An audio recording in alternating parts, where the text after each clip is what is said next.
All right, how's it going, everybody? Welcome back to another Getting Started Deepvue tutorial.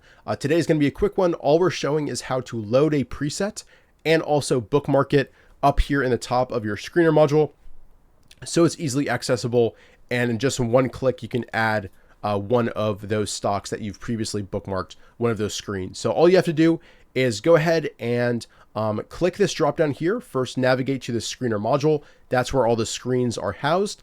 Then in this drop down, what you want to navigate over to is screener preset. So give this a click, and this is where all our presets are located. So we've got dozens and dozens created for you, a lot of technical focus ones, looking for 21 EMA pullbacks, 3 weeks tights, down on volume, double inside day. We've also collaborated with a lot of traders to bring their screens into Deepvue. So a lot of great presets to start with.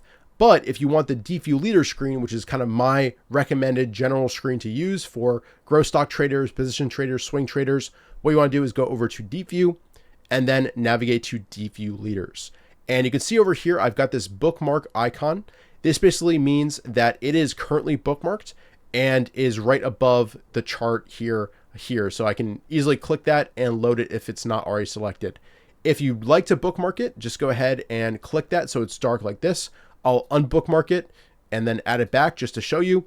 And there it is. So all these screens right here, these are kind of the main ones that I run every single day, every single week. Here, I'll load my IPO 2 years wide. That focuses on IPOs.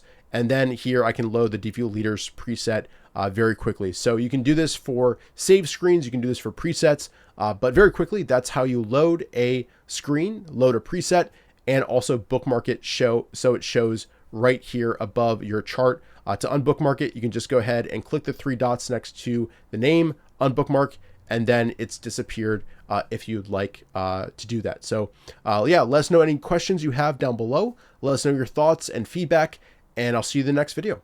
Cheers.